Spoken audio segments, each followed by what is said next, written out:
The biggest shopping district in LA is called the Grove. Groves in Hebrew means Asherah poles. So the biggest shopping district in Los Angeles is quite literally the Asherah.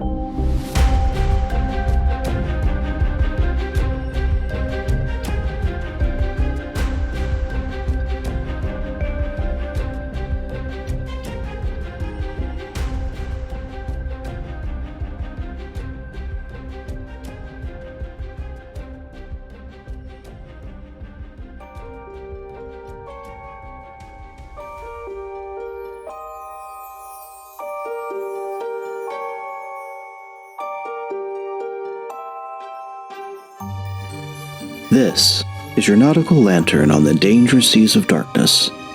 Let's push off from the placid shore of the status quo and explore what's beyond the horizon. I am your host, BT, and this is Truth and Shadow, your podcast of the supernatural.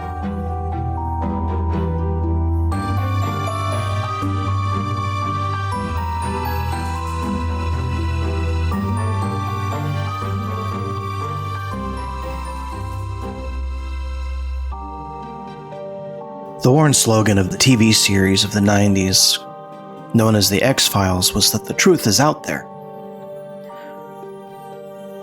But what if the truth has been with us all along, buried in a book that we've held in our hands for centuries?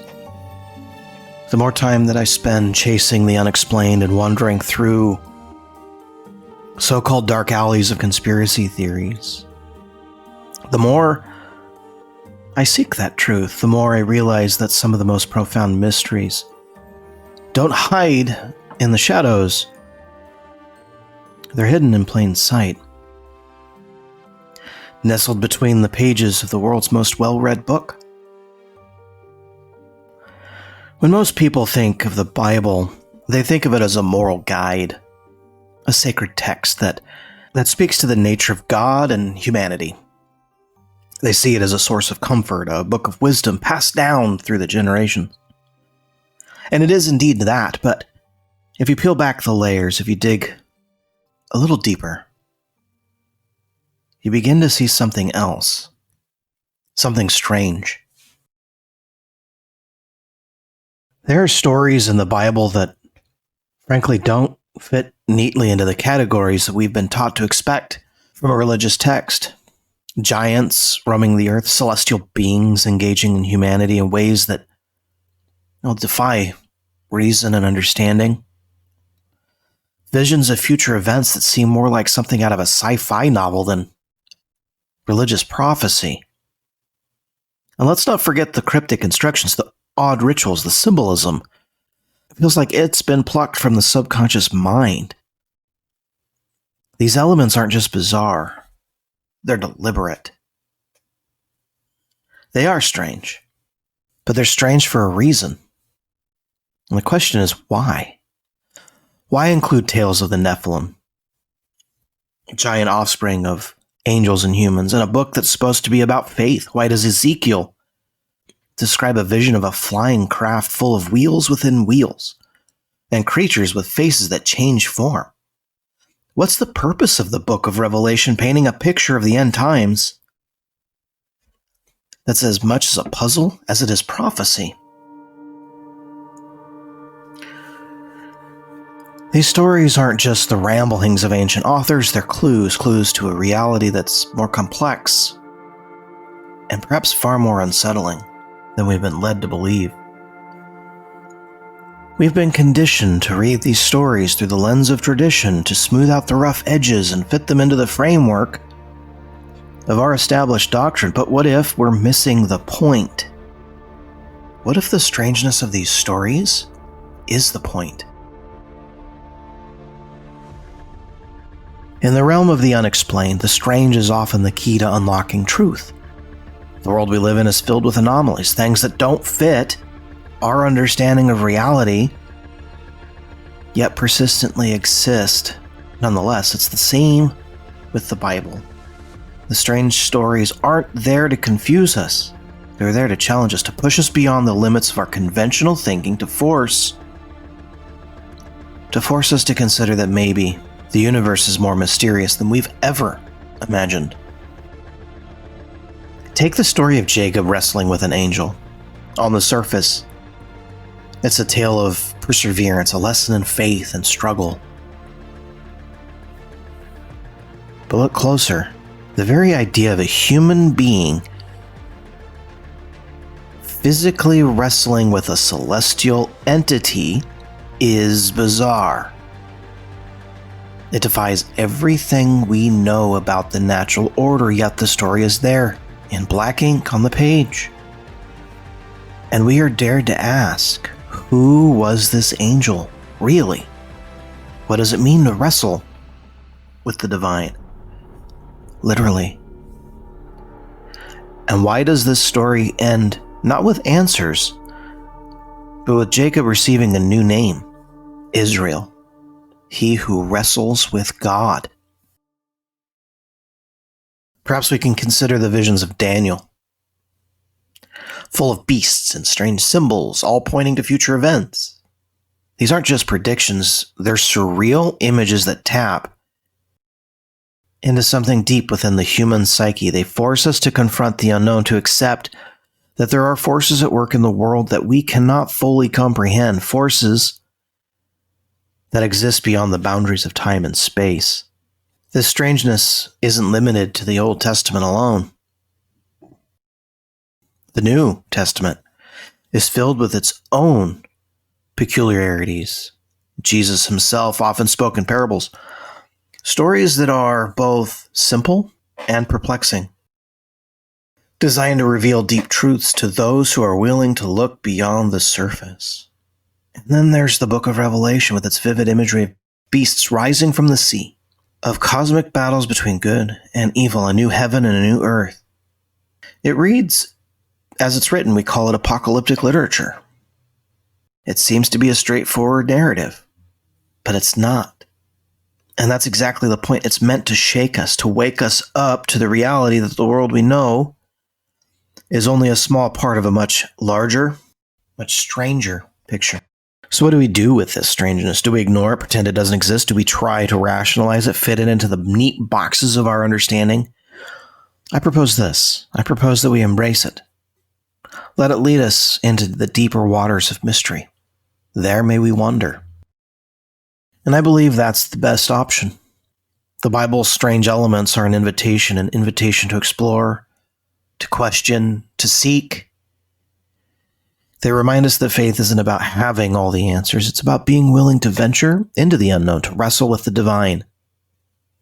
These stories call us to look beyond the ordinary, to see the sacred in the strange. They ask us to consider that maybe the reason these things are so strange is because they are meant to reveal a truth that's stranger still. A truth that defies our understanding and opens our eyes to the reality that everything we explore is but the tip of an iceberg. In the end, the Bible isn't just a book of stories, it's a map, a guide, a basic instruction manual to lead us through the labyrinth of the human experience, pointing us toward the reality that is both more beautiful, more terrifying than we can imagine. And in that reality, the strange isn't something to fear, it's something to embrace. Because it's through the strange, the unexplained, the mystery, that we find our way to the truth. And as I began, that adage from that 90s television show, the truth, as always, is out there.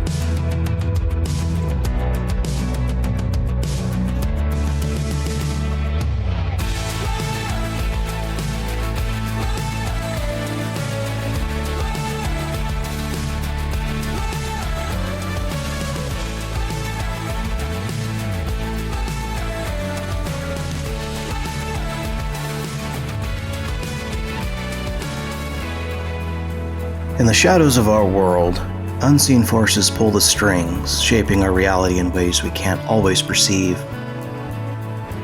From the clandestine corridors of power to the depths of the unknown, I have dedicated this show to uncovering these hidden truths, and today, we are joined with the hostess of Alabaster Podcast, and our journey will take us deep into the labyrinthine machinations of those who operate in secrecy, manipulating events and destinies alike. In this quest for truth, we confront not only these enigmatic forces that shape our world, but also the very essence of what it means to know. Together, we embark on a journey where every revelation brings us closer to understanding the depths of the sinister forces. She is the faithful investigator, the agenda exposer, and deception analysis. Gillyan, welcome to the show. Hi, thank you so much for having me. That was quite the intro. Thank you. I try. That's great. So, I want you to know that I started listening to you as I was perusing the YouTubes looking for what I call biblical conspiracies. I mean, that's kind of a misnomer because it's really just the evidential, historical evidence that dark forces manipulate man and have done so through time. And that's where I had found you. So can you just talk about yourself? What got you started with Alabaster Podcast? And then you're also running a Bible study on Instagram. Right. I'm running pretty much everything right now. There's a lot going on in my life. But for those of you who don't know me, my name is Gillyan Stone, and I'm more active on Instagram and YouTube as well. But I am on a completely different channel. I work with David Carrico with the Doctrines of Christ, and I have been working pretty closely with John Pounders as of late with the Midnight Ride on Now You See TV. But I also do my own stuff on Instagram, and yes, I do run a Bible study every morning at 8 a.m. Eastern Time if you guys are interested. But we basically just go over the Bible, no doctrines, all Bible. We literally just do the Bible Gateway app, and we do the audio dictate, and then I'll pause it at certain interesting moments and talk about cultural significance, context, and maybe even a testimony if I have something else to add. But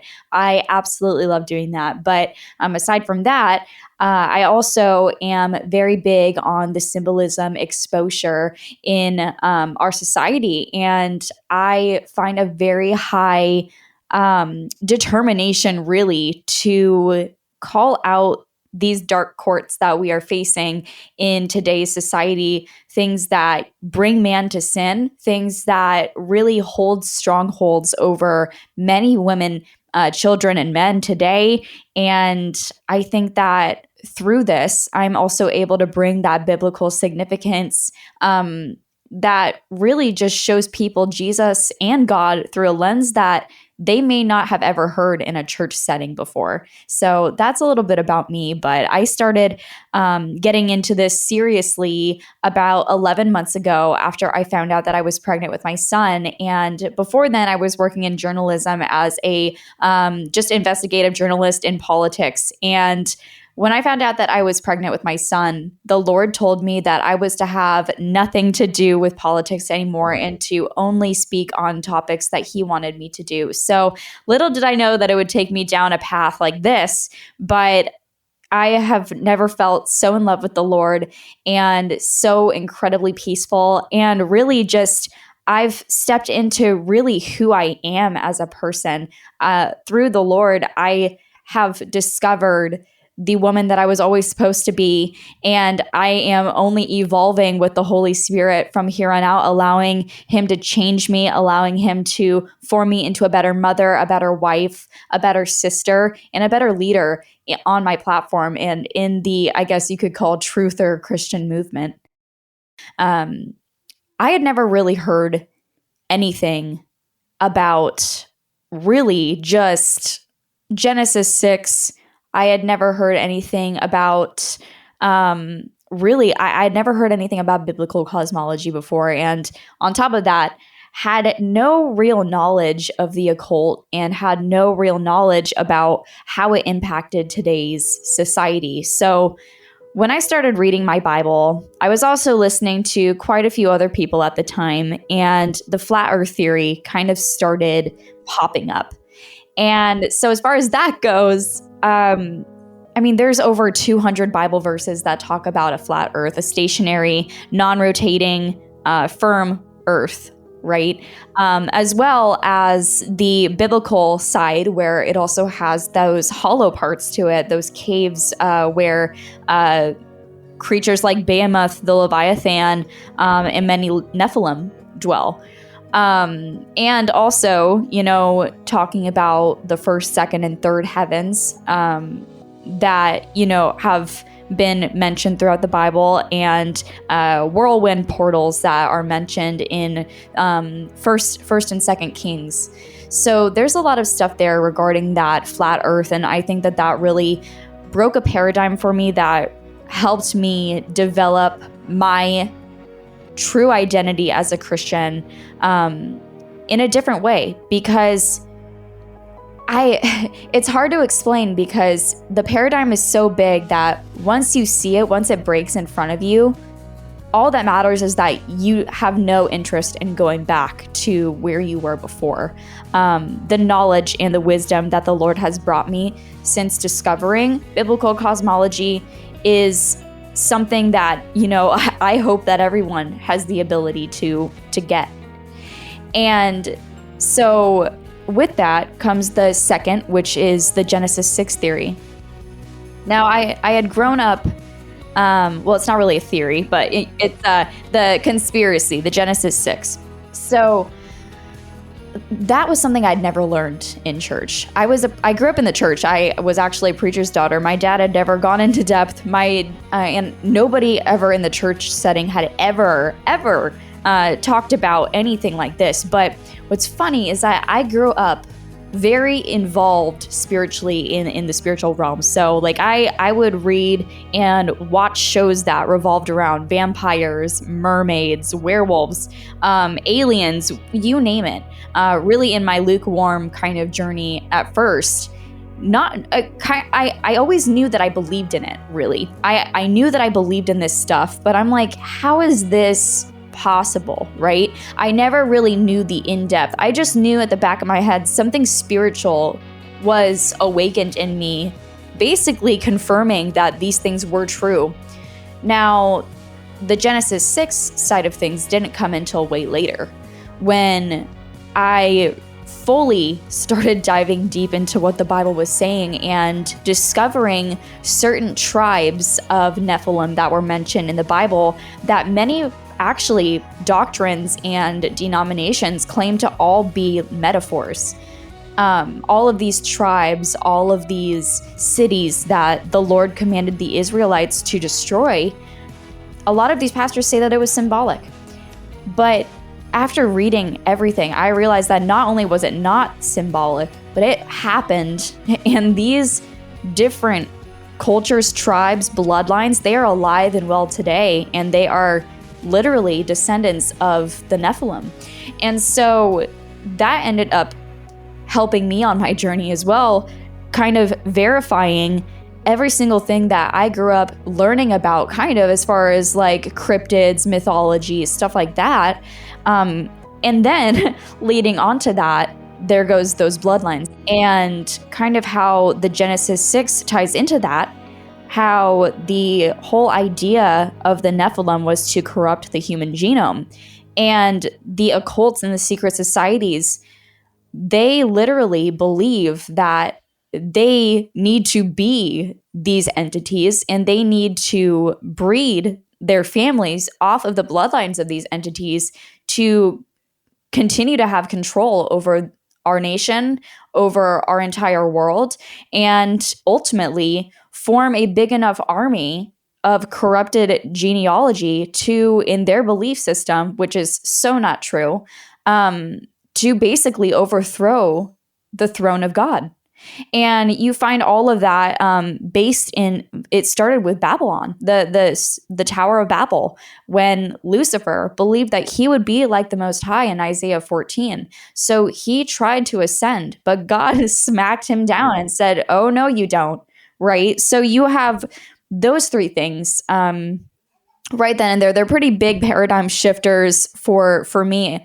And I think that those three are the the biggest things that woke me up to the reality of what our world is today. Yeah, the Genesis 6, I'm going to call it the Genesis 6 conspiracy, that's kind of its name, has really shown a lot of individuals that there's more going on in the biblical narrative than what has been taught from the pulpit in hundreds of years. There's no doubt in my mind that as the Enlightenment period came along, the intellectuals decided to push everybody away from the spiritual realities, probably in a compulsion to drive something a little bit more atheistic, right? And one of the methods of doing that is to say that there isn't anything supernatural out there besides God, and we can't deny angels. So there's God, there's angels, and then the devil and his demons, and then that's like it playing in the supernatural world. There's no ghosts, there's no all these things, and for someone actually as young as you are to realize and get this red pill moment is really awesome in my opinion. And oh, well, thank you. Of course. So it would be my assumption that you've read the Book of Enoch then. I have read the Book of Enoch. Yes, it was a great book. And I think that a lot of people really don't give it the credit that it deserves, especially because the very first verse in the Book of Enoch in chapter 1 says that it is built for that this book is literally geared towards a time of tribulation for people. And so the select, it literally says the select are chosen for this time of tribulation to have this apocrypha book. And also we have like in Matthew, I believe 28, Jesus quotes the Book of Enoch, as well as many other times throughout the Bible that the Book of Enoch is quoted.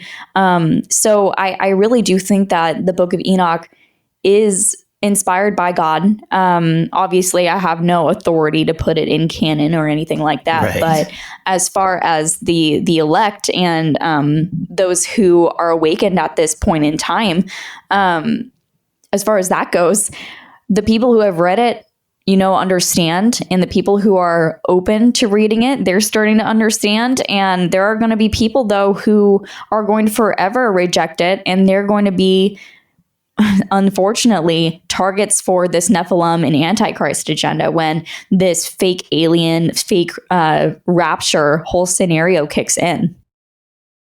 But I believe that there's a lot of different cultures, there's a lot of different belief systems, a lot of doctrines that stem really from those ancient Babylonian cultures. And even as far as to go for the people that believe in Jesus, but they believe in a very warped version of him, this dark duality version. So besides the Nephilim, besides the giants, what other things have you been finding from the biblical narrative that are becoming more true to life? There's a lot of different aspects to the biblical side, kind of, I guess, presenting itself in today's society.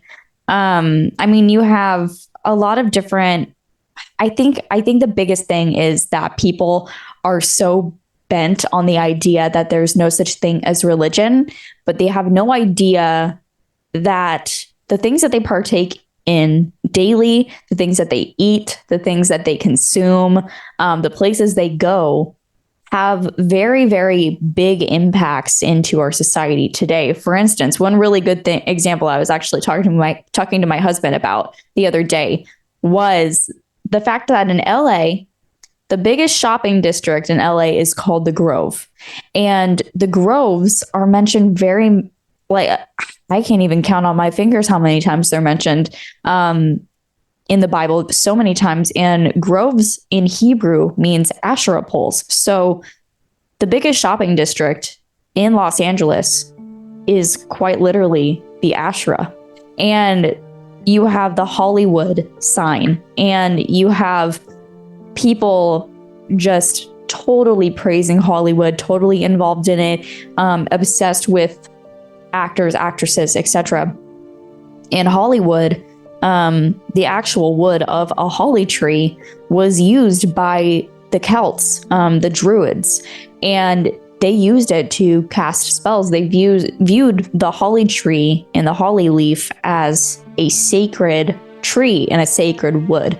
And you can even date it all the way back into, I believe it's 2 Samuel, where they talk about the woodland forest, where they literally are up against these tree beings. And it says in the Bible that the trees, the oak, killed more people than the sword. And if you want, I could read that Bible verse for you if you would like. Yeah, please. Okay, let me grab my Bible out. Here we go. I found it. Here it is. So in 2 Samuel chapter 18, verse 6, we have here like the tree people, right? And this is a very interesting thing that I ended up finding out that was very related into that tree culture, that like tree worship type thing. You can find a lot of this symbolism in like the Lord of the Rings. And I always wondered why these tree people were walking about. And it literally says here, where the people of Israel were slain before the servants of David, and there was a great slaughter that day of 20,000 men. For the battle was there scattered over the face of all the country, and the wood devoured more people that day than the sword devoured. And so I was wondering, why the Bible said that, right? And because it had to have been actually literal. It had to have been literal because of the fact that you were up against these, giant tribes. They were up against, I believe, the Amorites at this time. And so with that, I looked into this, and it really did tie in with the Celtic religion and the Greek religion, because they believed in these tree spirits, these tree beings. And so that's where you kind of get that tree worship here in today's culture. And you also have like the Christmas tree, you have the May Queen, the maypole. You have a bunch of different aspects of those tree worship and Asherah pole worship in today's society that a lot of people really don't know the origin of it. And so that's just one of the main things that a lot of people, are partaking in that they didn't actually know. And another is the music industry. And so, you have a bunch of different artists that claim to be, the best genre, whatever, and claim to also worship Satan. And they full on there's so many off the top of my head: Lil Nas X, Rihanna, Beyonce, Taylor Swift. They all claim to be witches, and they all claim to serve Satan. And with that, they also are specifically tuning the frequencies of their music to 440 hertz. That is the the standard of the music industry is 440 hertz, and that happened after Nazi Germany. And so with that, 440 hertz is the frequency that stirs up anger, confusion, war, hatred, and just the kind of mindset of being okay with iniquity, if that makes sense. So you're more likely to sin after you are listening to music like this. You are more likely to feel depressed after listening to music like this. There's a lot of different things around that, and that is the Satan frequency. It's quite literally a twist, because it's funny because you have the 44, but you don't have the 444, and which is the frequency of healing and the frequency of the Lord. They call it the frequency of David, I believe is what they call it. And it's very interesting because you also have in 2 Samuel, there's a lot of really good things in 2 Samuel where, or 1 Samuel, where Saul is being persecuted by an evil entity that the Lord gave the okay to torment him, because Saul ultimately sinned against the Lord and decided to turn towards iniquity instead of following his commands. And so essentially what happened was this evil entity was tormenting Saul, and Saul asked David to play the harp for him. And David was playing the harp and worshiping the Lord. He was playing from a tune that was intentionally of the Lord. And when that evil spirit heard this harp playing, the spirit fled. And so music works both ways, but you find that today it's very rarely being used for good, and most of the time being used for evil. And so you have these frequencies that are a major culprit in today's society that are biblical turning into now. And then on top of that, you have the idea of the great falling away. You have the idea of this rapture via alien invasion. And you have a bunch of different cryptid sightings that even the government is now publicly speaking about. So in the Bible, Jesus said that as the days of Noah were, so shall be when the Son of Man comes. And those are different aspects as well that are happening today. Is you're seeing even the government literally admitting that there are cryptid creatures out in America, in the entire world, and that apparently they're coming back, and that, you know, they're friendly and they're here to help humanity. And it's all very twisted. But what we know is that there will be a great falling away. And we do know that there will be, you know, essentially a rapture of the evil, the wicked being plucked from the just. We know that that's going to happen. That's what it says in the Bible many times, that even in Jesus's parable story of separating the wheat from the tares, the tares from the wheat. And it's a bunch of different symbolisms that are essentially foreshadowing what is to come, and how the enemy is so bent on completely destroying humanity with the corrupted genome, and to essentially drag us all down to hell with them, because that's their mindset, because they know that they're cut off from God. They know that if I go down, I can take as many people with me as I can. And these beings are very smart. They are very wise in dark wisdom, and they know things that we can't even fathom. So their route of manipulation and control is very powerful, but not as powerful as the Holy Spirit.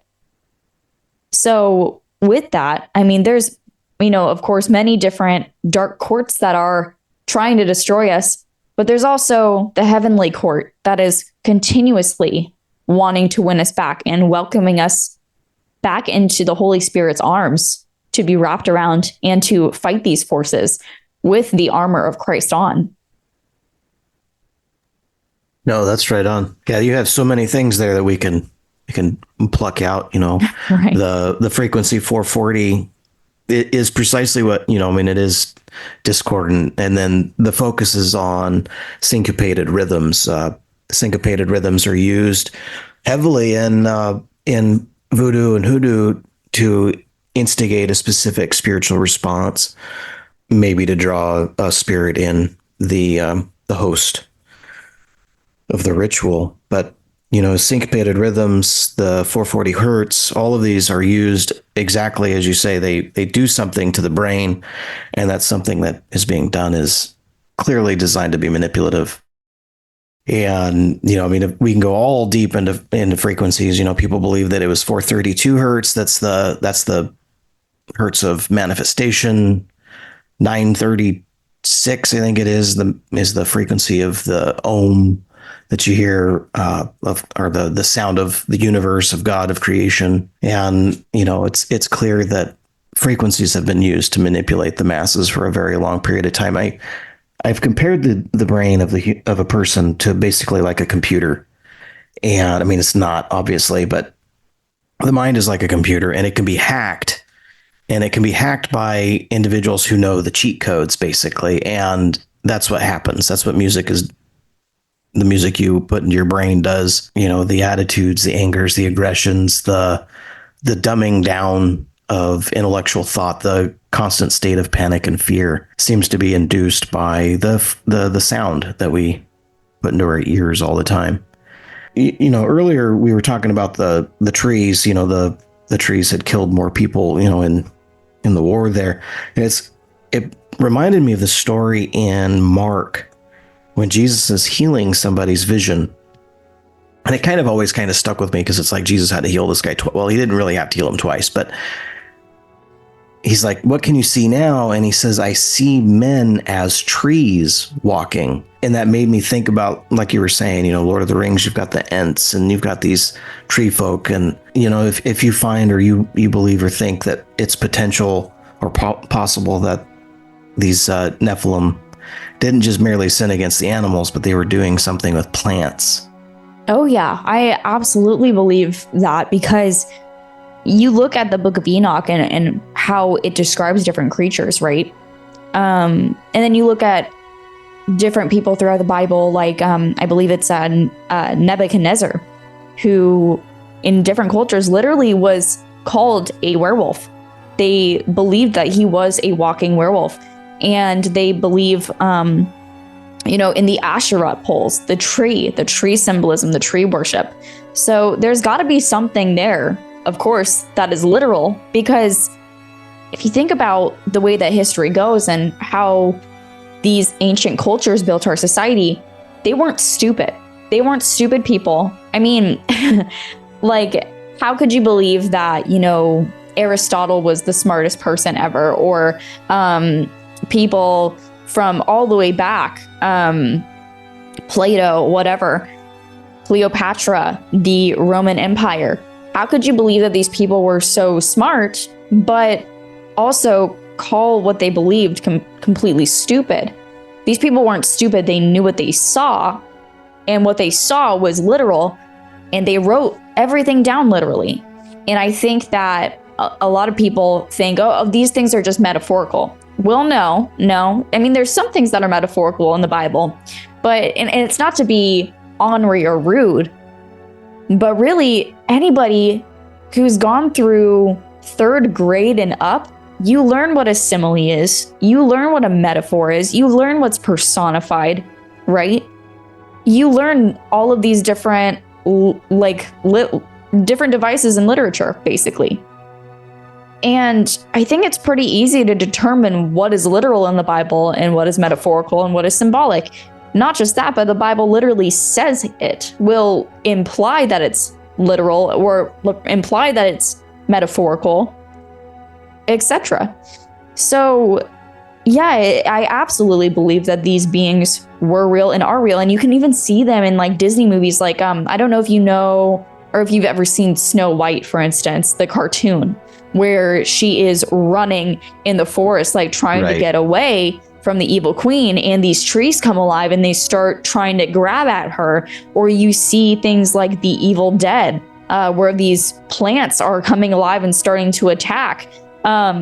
It's totally real. It's totally legit, because it's throughout many cultures that this is documented, that there are people who go disappearing in the trees, that they all of a sudden see these trees moving.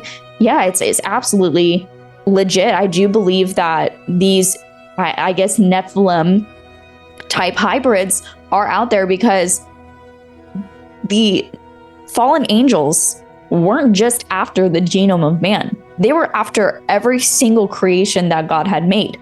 So there's dualities of everything. And I mean, if you really look into it, like it's pretty insane what you'll find. Because these cultures, and I emphasize looking into ancient cultures, because it helps you understand the Bible so much more when you do.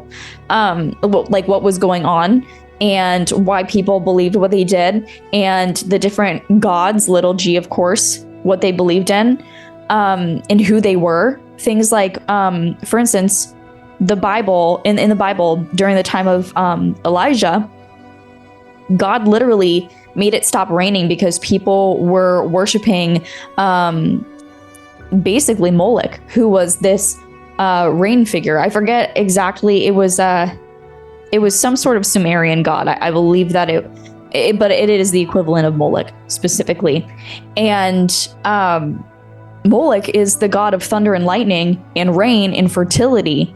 And so God literally made it stop raining because he was trying to prove, actually, no, it was Baal. It was the Baal worshippers, which is the equivalent of Moloch as well. But it was actually Baal. And God made it stop raining because he knew that the Baal worshippers, they could sacrifice all they want, but it wasn't going to rain because God is the God of everything. He can make it rain. He can make the trees grow. He can make the crops grow or wither, all by just a snap of his fingers. And so he knew that the way to assert his dominance over those people and to gain victory over everything, all of these people, was to prove that, he essentially controlled the weather. And God ended up being victorious because Elijah's sacrifice quite literally was pretty immaculate. He drenched his sacrifice essentially on this altar multiple different times, 3 different times before he asked God to set it on fire, and he did.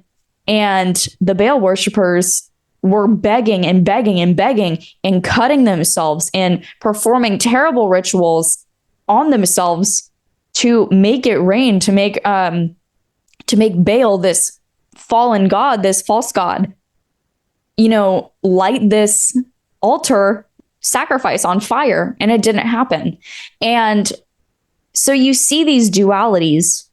You see the way that these false gods work and how people worship them over and over throughout society.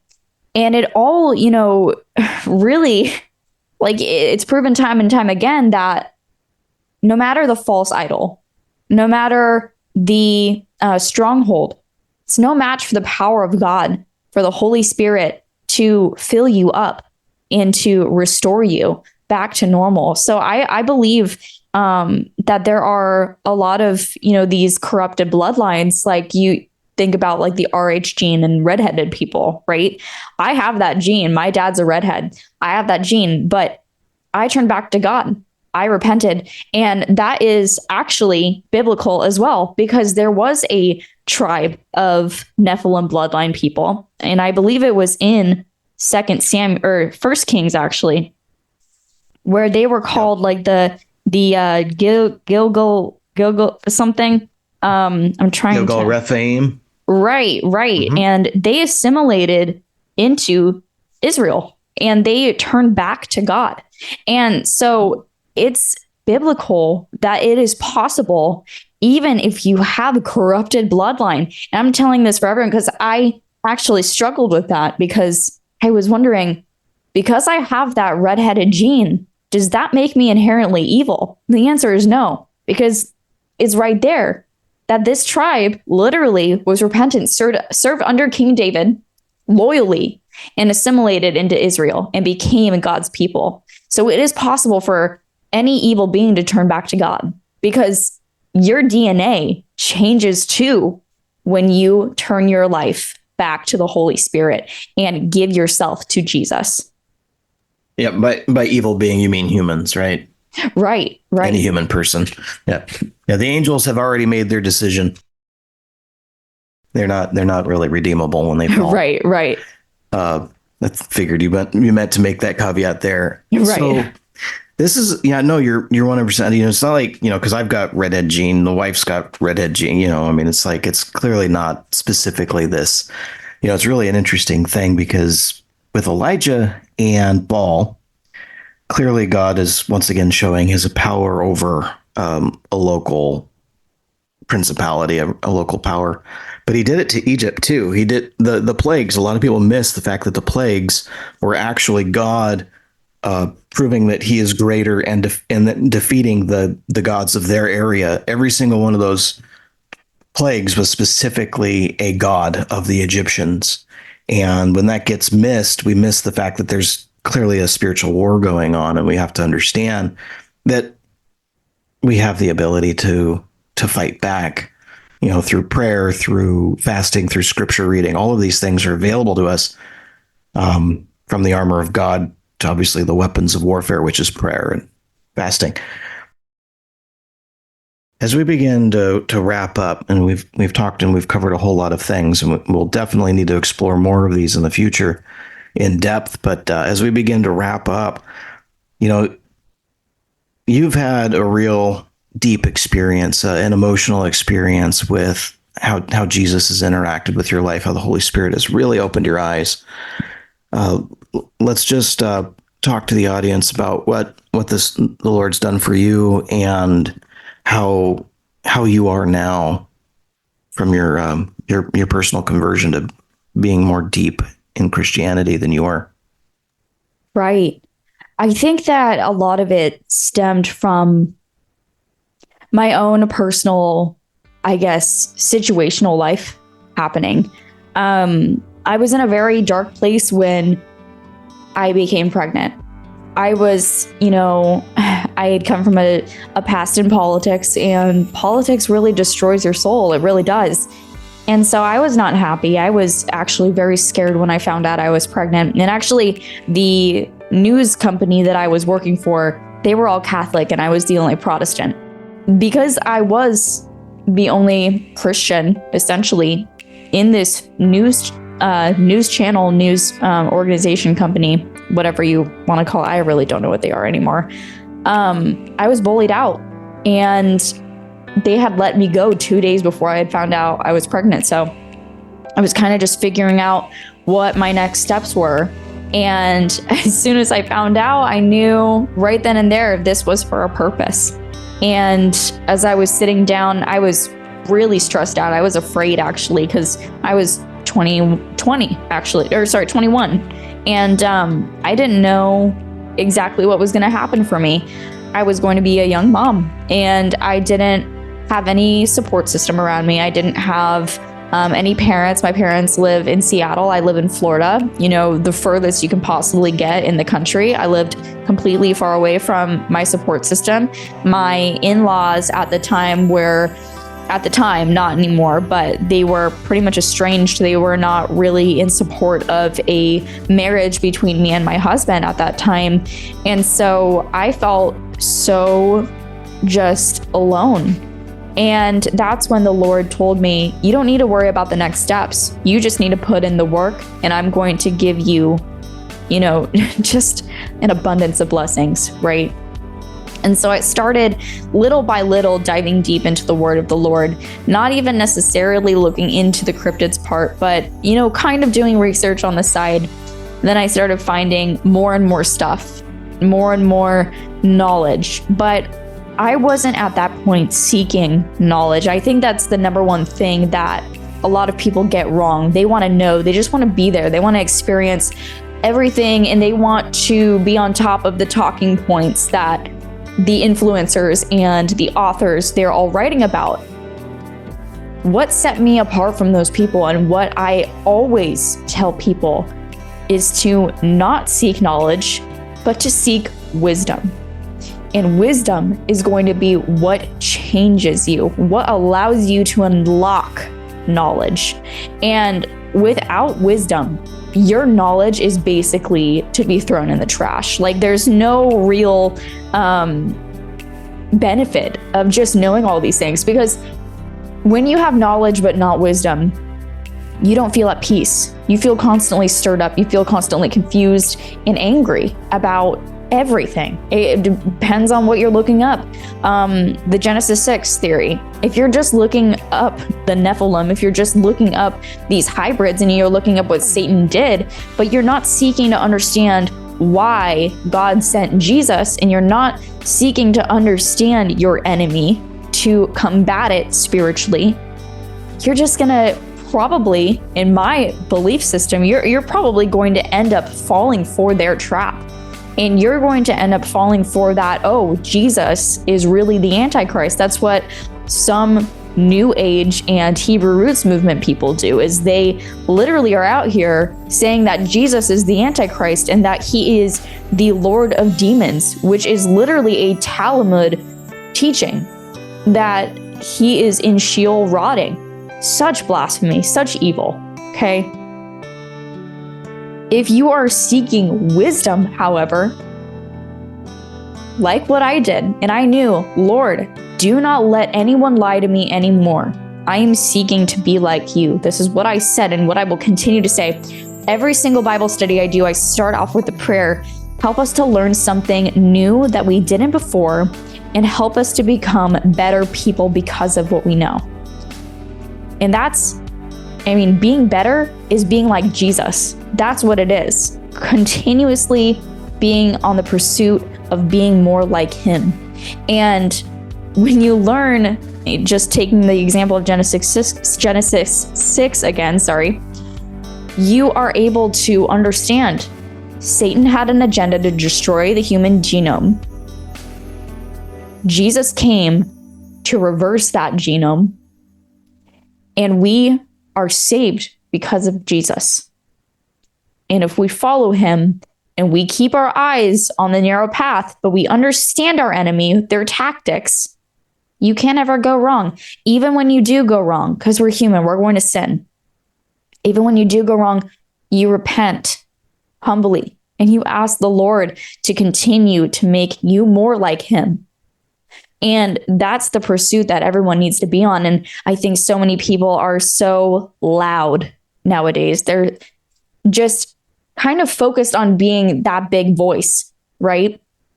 But as far as I go, I could lose all the followers that I have today. I'd be okay, because I don't need those followers to set me in stone of where I'm at with the Lord. And I don't need people watching every single move I make to continuously follow what the Bible teaches, right? I am changed because of this. My genome is reversed. I am made clean through Jesus.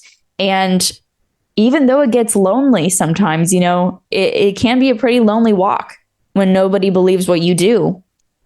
And you were talking about the spiritual war and having the Lord open your eyes to it. I was actually just reading in 2 Kings today in our study. There was a servant boy in 2 Kings chapter 6. And the servant boy, I'll read from 2 Kings 6:15. It said, "When the servant of the man of God was risen early and gone forth, behold, a host encompassed the city both with horses and chariots. And his servants said unto him, Alas, my master, how shall we do?" And the context of this is they were fighting against Syria. And immediately Elisha prayed and he said, "Lord, I pray thee, open his eyes that he may see." And the Lord opened the eyes of the young man, and he saw, and behold, the mountain was full of horses and chariots of fire around Elisha. Quite literally, the servant boy had his eyes opened to the spiritual battle that was already won. God had already won that battle. And if that servant boy would have just had his mind and eyes focused on Christ, he might have already known that the war was already won. And so when you're in that loneliness and your mind is only focused on, I'm alone, no one's around me, what do I do? Ask the Lord to open your eyes, because he opened my eyes today, this morning, to realize I am not alone. Right now, the heavenly courts are surrounding me. I have angels surrounding me. I have people that care about me online. Just from doing this study, I'm not alone. I'm surrounded by the heavenly courts, by the luminaries. I am the furthest thing from alone. Not to mention, I have a loving God that is looking down at me from above our firmament, right? He's not that far away. He is right here.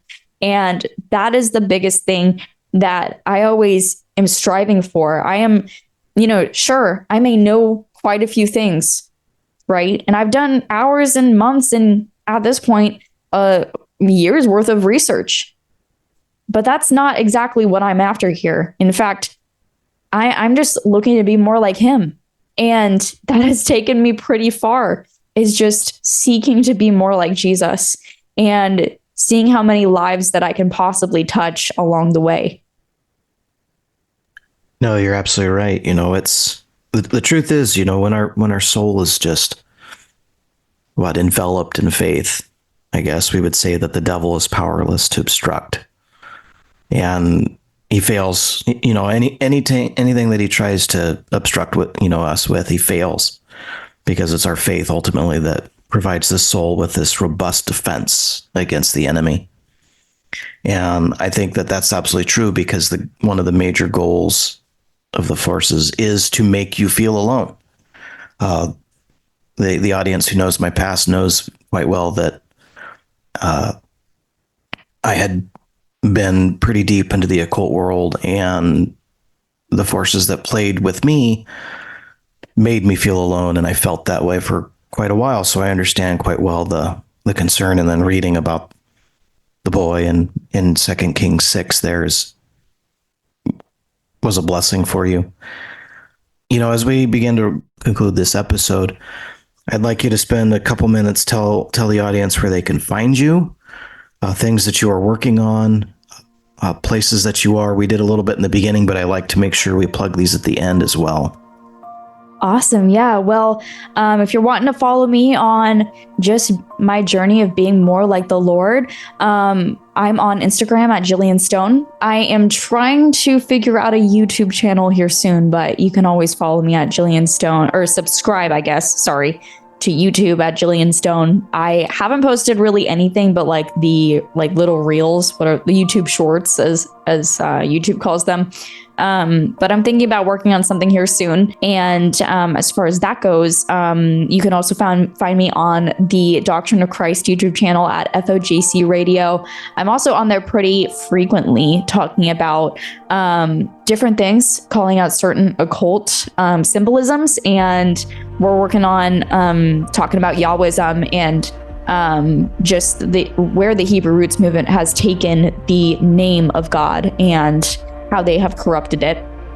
And as far as that goes, I am also, like I said before, doing a Bible study every single morning, week morning, at 8 a.m. Eastern time. And I would love to have you. We also just launched this morning, actually, a broadcast channel for that Bible study. So if you're interested in getting updates on when I'm going live or what we talked about, then feel free to join that broadcast channel on my Instagram. But thank you so much for having me.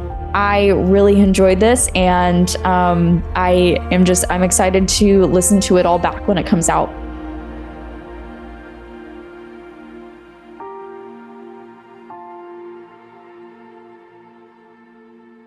Thank you for listening. This is a free podcast based upon the value for value model. If you find value in this, or any episode, you can return that value by liking the show, subscribing to this channel, leaving a review, or sharing with a friend on your social media accounts. You can also donate on my website. Thank you again. This is BT for Truth and Shadow Podcast. You are the light in the darkness.